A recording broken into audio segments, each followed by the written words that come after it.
Hello friends, आज के इस वीडियो में हम आपके लिए लेकर आए हैं paper first BEd second year का पेपर फर्स्ट के fourth fifth and six chapter के जो भी क्वेश्चन हमारे गलत दे रखे हैं इजी नोट्स में, तो मैं आपको उनको सही करके बताऊंगा कि आखिर में इनमें क्या गलती थी और छात्रों को किस प्रश्न में क्या कंफ्यूजन हो रही है। तो दोस्तों, अगर आप हमारे चैनल पर नए हैं तो चैनल को सब्सक्राइब कर लें, साथ में बेल आइकन को प्रेस कर लें जिससे आपको हमारी नई वीडियोज़ की नोटिफिकेशन मिले सबसे पहले। तो चलिए दोस्तों, इस वीडियो को हम शुरू करते हैं। दोस्तों, हमारा आज का पहला प्रश्न है कि सर्वप्रथम ईस्ट इंडिया कंपनी का शासन स्थापित हुआ। तो दोस्तों, मैं आपको बता दूं कि बहुत से छात्र इसका आंसर गलत दे रहे हैं। वो बता रहे हैं कि सन 1600 था। तो मैं आपको इसका कंफ्यूजन दूर कर देता हूं। ईस्ट इंडिया कंपनी की स्थापना सन 1600 ईस्वी में हुई, ये बिल्कुल सही है, लेकिन इसमें क्वेश्चन हमारा कुछ और घुमा के पूछा है कि सर्वप्रथम ईस्ट इंडिया कंपनी का शासन स्थापित हुआ। शासन स्थापित का मतलब है कि वो अच्छी तरीके से बिजनेस कब करने लगे थे ईस्ट इंडिया कंपनी वाले हमारे भारत से। तो मैं आपको बता दूं कि जब भारत में प्लासी का युद्ध हुआ सन 1757 ईस्वी में, तो उस समय रॉबर्ट क्लाइव उस युद्ध को जीते और उन्होंने अपना ईस्ट इंडिया कंपनी का शासन स्थापित किया। तो दोस्तों, इसका आंसर है हमारा ऑप्शन नंबर ए।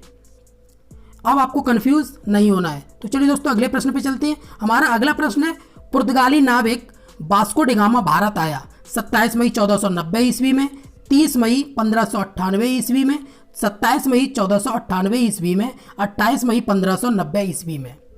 तो दोस्तों, मैं आपको बता दूं कि वास्को डी गामा भारत आया था 1498 ईस्वी में।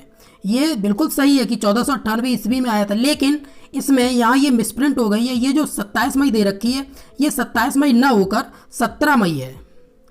17 मई 1498 को वास्को डी गामा भारत आया था।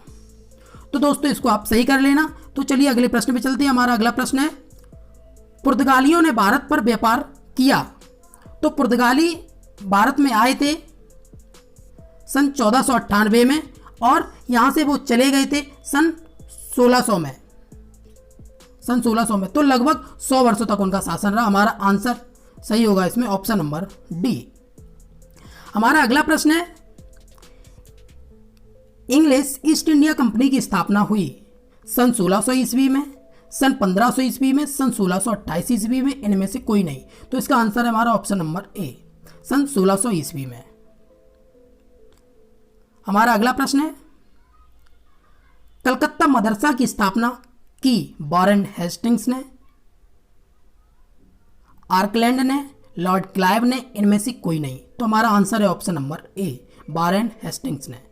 हमारा अगला प्रश्न है, कलकत्ता मदरसा की स्थापना किस सन में हुई? सन 1757 ईस्वी में, सन 1781 ईस्वी में, सन 1793 ईस्वी में, सन 1813 ईस्वी में। तो इसका जो सही आंसर है वो है हमारा ऑप्शन नंबर बी, सन 1781 ईस्वी में। हमारा अगला प्रश्न है, संस्कृत कॉलेज बनारस की स्थापना हुई सन 1781 ईस्वी में, सन 1793 ईस्वी में, सन 1791 ईस्वी में, या फिर सन 1813 ईस्वी में। तो दोस्तों, हमारा इसमें आंसर है ऑप्शन नंबर सी, जो बिल्कुल सही है। अगले प्रश्न पे चलते हैं। हमारा अगला प्रश्न है, कलकत्ता फोर्ट विलियम कॉलेज की स्थापना हुई सन 1700 ईस्वी में, सन 1800 ईस्वी में, सन 1853 ईस्वी में, या सन 1900 ईस्वी में। तो दोस्तों, इसका आंसर है हमारा ऑप्शन नंबर बी, सन 1800 ईस्वी में। अगला प्रश्न है हमारा, कलकत्ता फोर्ट विलियम कॉलेज की स्थापना की गई लॉर्ड बेंटिंग द्वारा, लॉर्ड क्लाइव द्वारा, वारेन हेस्टिंग्स द्वारा, लॉर्ड वेलेस्ली द्वारा। तो इसका आंसर है हमारा option number D, Lord Wellesley द्वारा। हमारा अगला प्रश्न है, लॉर्ड मिंटो 1806 से 1813 तक भारत के गवर्नर जनरल रहे। वे समर्थक थे प्राच्य साहित्य के, पाश्चात्य साहित्य के, उपयुक्त ए और बी दोनों, या इनमें से कोई नहीं। तो लॉर्ड मिंटो जो थे वो प्राच्य साहित्य के समर्थक थे। हमारा आंसर होगा ऑप्शन नंबर ए। हमारा अगला प्रश्न है, 1813 के चार्टर में राज्य शिक्षा प्रणाली का शिलान्यास किया। इसने आधुनिक भारतीय शिक्षा के प्रथम काल को समाप्त करके भारतीय शिक्षा के इतिहास में एक नया मोड़ दिया। यह किसने कहा है? तो दोस्तों इसके हमारे ऑप्शन हैं हावेल ने, नूरुल्लाह एवं नायक ने, रिचर ने, इनमें से कोई नहीं। तो हमारा दोस्तों आंसर इसमें ऑप्शन नंबर बी, नूरुल्लाह एवं नायक ने। ऑप्शन नंबर बी हमारा बिल्कुल सही है। इसमें भारत में शिक्षा के प्रसार का दायित्व किस चार्टर के अंतर्गत कंपनी पर निर्धारित कर दिया गया? 1811 के चार्टर, 1813 के चार्टर, 1833 के चार्टर या 1853 के चार्टर? तो हमारा आंसर इसमें ऑप्शन नंबर बी 1813 के चार्टर एक्ट में। हमारा अगला प्रश्न है, जनसाधारण की शिक्षा के लिए प्रतिवर्ष कितनी धनराशि सुरक्षित कर दी थी? तो जनसाधारण के लिए 2 लाख रुपए, 5 लाख रुपए, 1 लाख रुपए या फिर 10 लाख रुपए? तो दोस्तों हमारा आंसर है 1 लाख रुपए, ऑप्शन नंबर सी। अगला प्रश्न है हमारा, प्राच्य पाश्चात्य विवाद कितने वर्षों तक चला? तो दोस्तों प्राच्य और पाश्चात्य विवाद ये लगभग 20 वर्षों तक चला। तो जिसका समय है 1813 से लेकर 1833 ईस्वी तक। हमारा आंसर है ऑप्शन नंबर बी। हमारा अगला प्रश्न है, प्राच्यवादी दल में मुख्य रूप से कंपनी के अधिकारी थे वारेन हेस्टिंग्स, जॉनथन डक्कन या लॉर्ड मिंटो, इनमें से सभी? तो प्राच्यवादी दल में मुख्य रूप से कंपनी के जो अधिकारी थे वो हमारे ये Warren Hastings, Jonathan Duncan, Lord Minto, ये सारे थे। तो हमारा आंसर होगा ऑप्शन नंबर डी, इनमें से सभी। अगला प्रश्न है हमारा, बंगाल प्रांत के शिक्षा विभाग के सचिव थे डंकन, वारेन हेस्टिंग्स, प्रिसेप, इनमें से कोई नहीं। तो हमारा आंसर है ऑप्शन नंबर सी, प्रिसेप। अगला प्रश्न है हमारा, भारतीय कभी भी अंग्रेजी भाषा के विद्वान नहीं हो सकते यदि उन्हें अंग्रेजी भाषा के माध्यम से शिक्षा ग्रहण करने के लिए बाध्य किया जाएगा तो उनका मानसिक विकास अवरुद्ध हो जाएगा। यह कथन किसने कहा है? तो यह कथन हमारा कहा है प्रिसेप ने। प्रिसेप ने यह कहा है कि यदि आप, जो व्यक्ति अंग्रेजी नहीं जानता है, यदि आप उसको अंग्रेजी भाषा के माध्यम से उस पर फोर्स करोगे कि आप शिक्षा ग्रहण करो, तो जाहिर सी बात है कि उसका जो मानसिक विकास है वो अवरुद्ध हो जाएगा, क्योंकि उसकी सोचने की शक्ति वहीं से थोड़ी थोड़ी डाउन होने लगेगी। तो ये कथन कहा था प्रिसेप ने। हमारा आंसर ऑप्शन नंबर ए। अगला प्रश्न है हमारा, संस्कृत कॉलेज की स्थापना किस नीति के अनुसार की गई? प्राच्य शिक्षाविद नीति के, पाश्चात्य नीति के, उपयुक्त सभी, उपयुक्त ए और बी दोनों, इनमें से कोई नहीं। तो हमारा आंसर है 18 का ऑप्शन नंबर ए, प्राच्य शिक्षाविद नीति के। अगला प्रश्न है हमारा, भारतीयों की संस्कृति, दर्शन, धर्म तथा धर्म केंद्रित है प्राच्य साहित्य में, पाश्चात्य साहित्य में, उपयुक्त ए और बी दोनों में, इनमें से कोई नहीं। तो हमारा आंसर है इसमें ऑप्शन नंबर ए, प्राच्य साहित्य में। हमारा अगला प्रश्न है, ब्रिटिश संसद ने भारत की भावी शिक्षा नीति पर विचार करके शैक्षिक अनुदान की राशि 1 लाख से बढ़ाकर कितनी कर दी? 5 लाख रुपए, 10 लाख रुपए, 15 लाख रुपए या फिर 20 लाख रुपए? तो हमारा आंसर इसमें ऑप्शन नंबर बी, 10 लाख रुपए। हमारा अगला प्रश्न है, कलकत्ता में हिंदू कॉलेज की स्थापना किसने की? विवेकानंद ने, दयानंद ने, रविंद्रनाथ टैगोर ने, राजा राम मोहन राय ने? तो हमारा आंसर है ऑप्शन नंबर डी, राजा राम मोहन राय ने। हमारा अगला प्रश्न है, प्राच्य पाश्चात्य विवाद के अंतिम निर्णय को लोक शिक्षा की सामान्य समिति के सचिव ने किस गवर्नर के समक्ष प्रस्तुत किया? तो हमारा इसमें लॉर्ड आर्कलैंड के, मैकाले के समक्ष, वारेन हेस्टिंग्स के या फिर विलियम बेंटिंग के? तो मैं आपको बता दूं कि प्राच्य पाश्चात्य विवाद जब अपनी चरम सीमा पर था, तब उस समय जो गवर्नर थे वो थे विलियम बेंटिक। तो हमारा आंसर है ऑप्शन नंबर डी। हमारा अगला प्रश्न है, प्राच्य पाश्चात्य विवाद के अंतिम निर्णय को भारत के governor general Lord William Bentinck के समक्ष किस सन में प्रस्तुत किया गया? तो जनवरी 1830 में, जनवरी 1834 में, जून 1834 में या फिर जनवरी 1853 में। तो हमारा आंसर है ऑप्शन नंबर बी, जनवरी 1834 में। अगला प्रश्न है हमारा, लॉर्ड बेंटिंक ने लोक शिक्षा की सामान्य समिति का प्रदान किसे नियुक्त किया? लॉर्ड आर्कलैंड को, प्रिंसेप को, लॉर्ड मैकाले को, इनमें से कोई नहीं। तो लॉर्ड बेंटिक ने लोक शिक्षा की सामान्य समिति का प्रदान किसे नियुक्त किया? हमारा आंसर है option number C, Lord Macaulay को।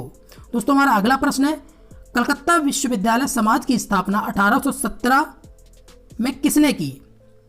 राम मोहन राय ने, रविंद्रनाथ टैगोर ने, दयानंद सरस्वती ने या फिर विवेकानंद जी ने? हमारा आंसर है option number D, Vivekananda ji ने। दोस्तों हमारा अगला टॉपिक है चैप्टर नंबर 5, एडम रिपोर्ट एवं इसकी सिफारिशें। तो चलिए दोस्तों इसको हम शुरू करते हैं। दोस्तों हमारा पहला प्रश्न है, किसका यह दृढ़ विश्वास था कि शिक्षा के द्वारा ही किसी भी समाज का विकास किया जा सकता है? एडम का, लॉर्ड विलियम बेंटिक का, लॉर्ड मैकाले का या बर्नार्ड शो का? तो दोस्तों हमारा आंसर है ऑप्शन नंबर ए, ये एडम का दृढ़ विश्वास था। दोस्तों हमारा अगला प्रश्न है, किस गवर्नर जनरल ने एडम को बिहार तथा बंगाल में शिक्षा की स्थिति का सर्वेक्षण करने का कार्य सौंपा था?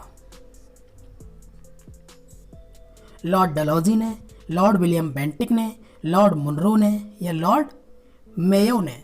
तो दोस्तों हमारा आंसर है लॉर्ड विलियम बेंटिक ने, जो उस समय भारतीय जनरल गवर्नर थे। दोस्तों हमारा अगला प्रश्न है, एडम की रिपोर्टों में सच्चा वर्णन किया गया है तत्कालीन भारतीय शिक्षा पद्धति, तत्कालीन भारतीय शिक्षा व्यवस्था, भारतीय शिक्षा के प्रति प्रेम या फिर उपरोक्त सभी? तो दोस्तों हमारा आंसर है ऑप्शन नंबर डी, उपरोक्त सभी। दोस्तों हमारा अगला प्रश्न है, 1835 से 1838 के बीच बंगाल में शिक्षा की स्थिति का सूक्ष्म अध्ययन करके एडम ने शिक्षा पर अपनी प्रथम रिपोर्ट प्रस्तुत की।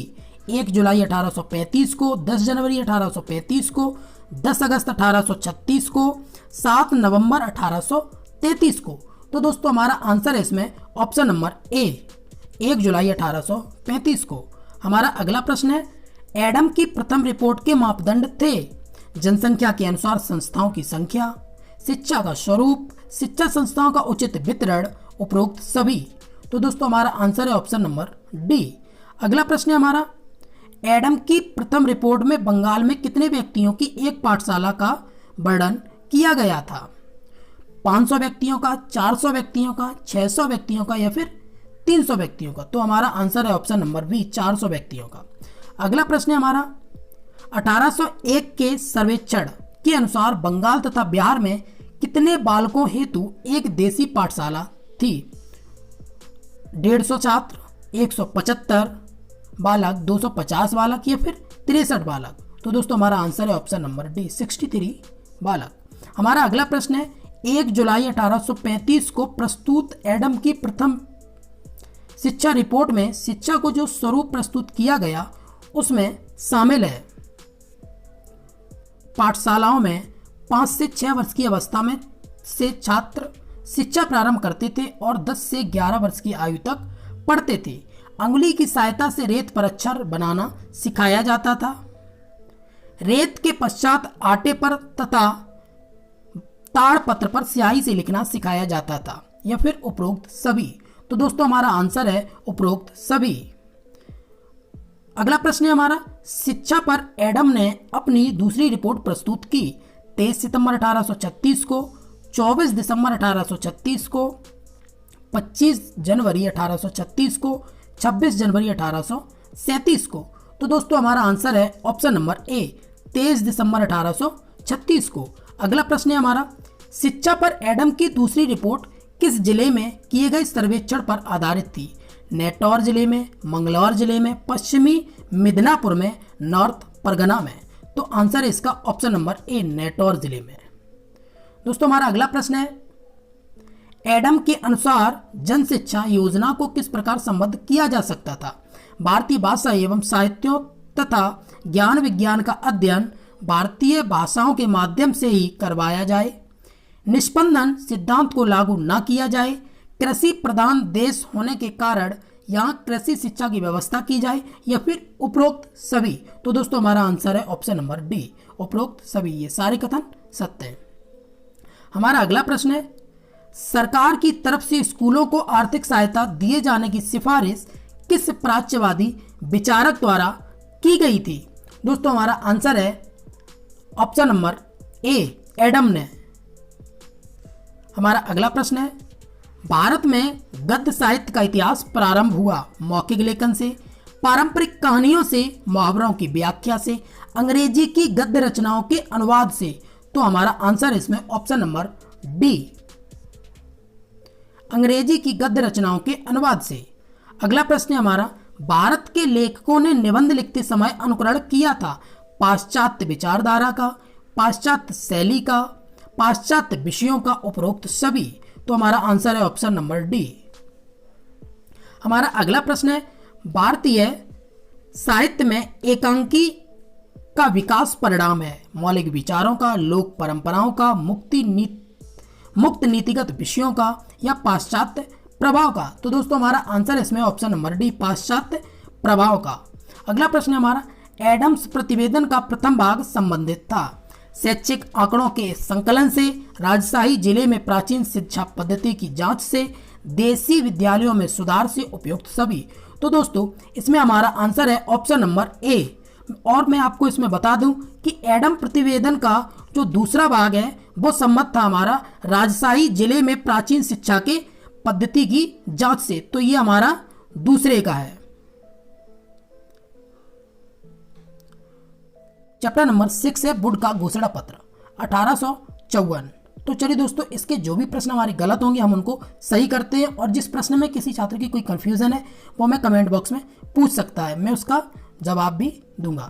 तो चलिए दोस्तों इस चैप्टर को भी सॉल्व कर लेते हैं। दोस्तों हमारा पहला टॉपिक है वुड का घोषणा पत्र प्रकाशित हुआ था 1853 ईस्वी में, 1834 ईस्वी में, 1854 ईस्वी में या फिर 1835 ईस्वी में? तो दोस्तों हमारा आंसर है ऑप्शन नंबर सी, 1834 ईस्वी में।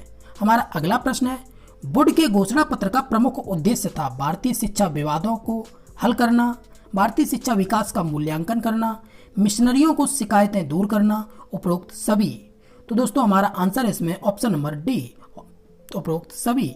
हमारा अगला प्रश्न है, Charles Wood east India company के बोर्ड ऑफ कंट्रोल के अध्यक्ष कब बने? 1853 ईस्वी में, 1839 ईस्वी में, 1835 ईस्वी में या फिर 1854 ईस्वी में? तो दोस्तों हमारा आंसर है इसमें ऑप्शन नंबर डी, 1854 ईस्वी में।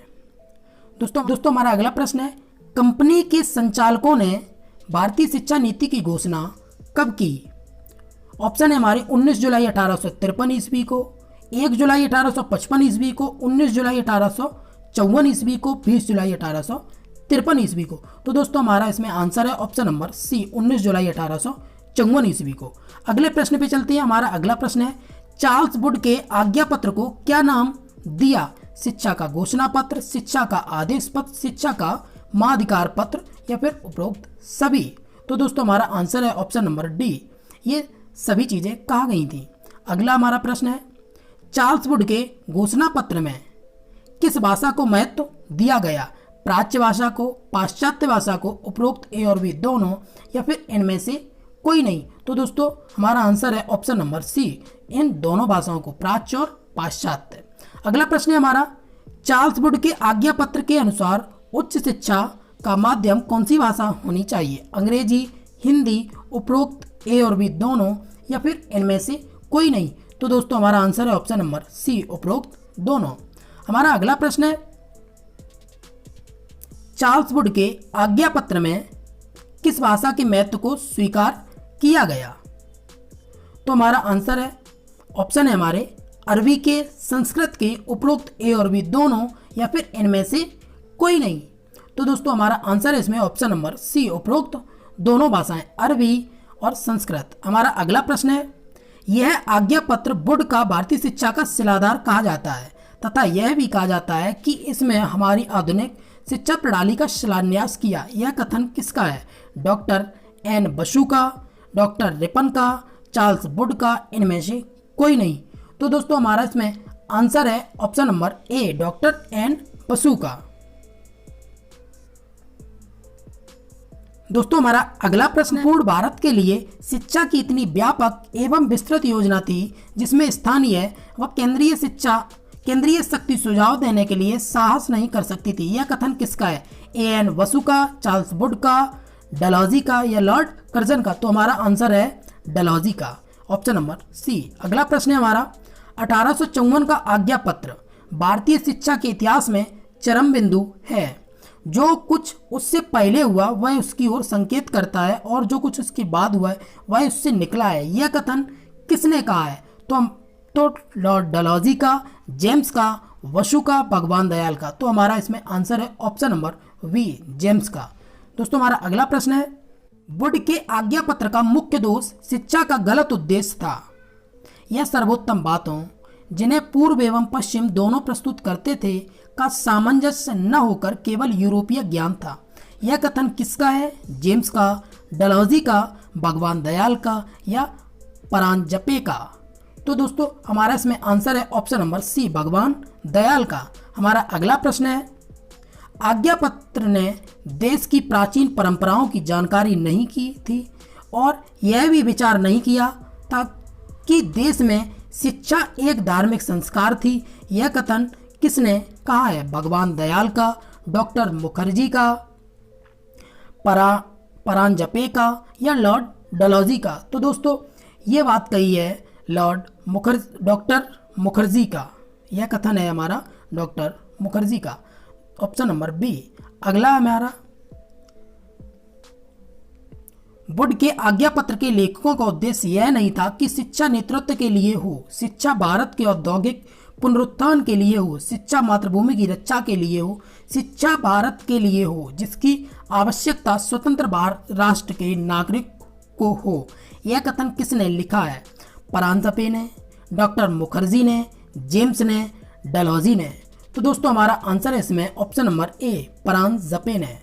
दोस्तों हमारा अगला प्रश्न है, हम इस अतिशयोक्ति शब्दों के लिए कोई औचित्य नहीं पाते हैं जिसमें कुछ इतिहासकारों ने आज्ञा पत्र का वर्णन किया है और यहाँ तक कि इससे भारतीय शिक्षा का माधिकार पत्र कहा है।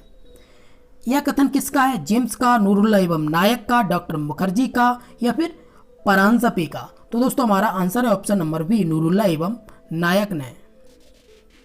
अगला प्रश्न है हमारा, आज्ञा पत्र की संस्तुति के आधार पर 1857 ईस्वी में किस विश्वविद्यालय की स्थापना हुई? बम्बई, कलकत्ता विश्वविद्यालय, मद्रास विश्वविद्यालय या फिर इनमें से सभी? तो दोस्तों हमारा आंसर है ऑप्शन नंबर डी, इनमें से सभी। हमारा अगला प्रश्न है, चार्ल्स वुड का आज्ञा पत्र कितने अनुच्छेद का था? 50 अनुच्छेद का, 100 अनुच्छेद का, 110 अनुच्छेद का या फिर 115 अनुच्छेद का? तो दोस्तों हमारा आंसर है ऑप्शन नंबर बी, 100 अनुच्छेद का था चार्ल्स वुड का आज्ञा पत्र। हमारा अगला प्रश्न है, वुड का आज्ञा पत्र भारत में शिक्षा का मानवाधिकार पत्र है। यह किसने कहा? परांजपे ने, रिचे ने, नूरुल्लाह एवं नायक ने या फिर जेम्स ने? तो दोस्तों हमारा आंसर है ऑप्शन नंबर बी, ये बात रिचे ने कही थी। अगला प्रश्न है हमारा, आज्ञा पत्र ने निस्यंदन सिद्धांत को अनुपयोगी घोषित करके किसकी शिक्षा पर बल दिया? उच्च वर्ग की, निम्न वर्ग की, जनसाधारण की, इनमें से कोई नहीं? तो दोस्तों हमारा आंसर है ऑप्शन नंबर सी, जनसाधारण की। हमारा अगला प्रश्न है, आज्ञा पत्र ने व्यावसायिक शिक्षा की संस्थाओं की स्थापना करके समस्या के समाधान के लिए कार्य किया। जनसाधारण की, बेरोजगारों की, उच्च वर्ग की, निम्न वर्ग की? तो दोस्तों हमारा आंसर है ऑप्शन नंबर बी, बेरोजगारों की। हमारा अगला प्रश्न है, आज्ञा पत्र ने किस भाषा के पाठ्यक्रम को स्थान दिया? अंग्रेजी भाषा के, संस्कृत भाषा के, देसी भाषा के या फिर अरबी भाषा के? तो दोस्तों हमारा आंसर है ऑप्शन नंबर सी, देसी भाषा के। हमारा अगला प्रश्न है, आज्ञा पत्र ने किस भाषा को माध्यम बनाया? अंग्रेजी भाषा को, संस्कृत भाषा को, देसी भाषा को या फिर अरबी भाषा को? तो दोस्तों हमारा आंसर है ऑप्शन नंबर ए, अंग्रेजी भाषा को। हमारा अगला प्रश्न है, आज्ञा पत्र में माध्यमिक व उच्च स्तर पर किस भाषा को महत्व दिया गया? हिंदी को, अंग्रेजी को, संस्कृत को या फिर अरबी को? तो दोस्तों हमारा आंसर है अंग्रेजी को। हमारा अगला प्रश्न है, आज्ञा पत्र ने भारत में विश्वविद्यालय की स्थापना करने के लिए किस विश्वविद्यालय को आदर्श माना है? लंदन विश्वविद्यालय को, अमेरिकन विश्वविद्यालय को, उपरोक्त ए और बी दोनों, या फिर इनमें से कोई नहीं? तो दोस्तों हमारा आंसर है ऑप्शन नंबर ए, लंदन विश्वविद्यालय को। हमारा अगला प्रश्न है, घोषणा पत्र के अनुसार बालक की शिक्षा का माध्यम कैसा होना चाहिए? देसी भाषा, संस्कृत भाषा, मातृभाषा या फिर हिंदी भाषा? तो दोस्तों हमारा आंसर है ऑप्शन नंबर सी, मातृभाषा। मातृभाषा इसलिए होना चाहिए क्योंकि इसे ज़्यादातर लोग बोलते हैं। अगला प्रश्न है हमारा, आज्ञा पत्र में संस्कृत, अरबी और फारसी को स्थान दिया गया उच्च स्तर के पाठ्यक्रम में, निम्न स्तर के पाठ्यक्रम में, संपूर्ण पाठ्यक्रम में, उपयुक्त में से कोई नहीं? तो दोस्तों हमारा आंसर है ऑप्शन नंबर सी, संपूर्ण पाठ्यक्रम में। अगला प्रश्न है हमारा, भारतीय शिक्षा में एक नए युग का प्रारंभ हुआ जिसे कहते हैं घोषणा पत्र, महाधिकार पत्र, आज्ञा पत्र, इनमें से कोई नहीं? तो दोस्तों हमारा आंसर है ऑप्शन नंबर बी, महाधिकार पत्र। दोस्तों आज मैंने आपको 3 चैप्टर के इजी नोट्स के जो भी प्रश्न में गलतियां थी उनको भी सॉल्व करा दिया और मैंने आपको प्रश्न भी करा दिए। तो दोस्तों अगर आपको वीडियो हमारी पसंद आई हो तो वीडियो को लाइक करें और चैनल को सब्सक्राइब नहीं किया है तो सब्सक्राइब कर दें। तो दोस्तों मिलते हैं हम बहुत जल्दी अपनी नेक्स्ट वीडियो में, तब तक के लिए नमस्कार।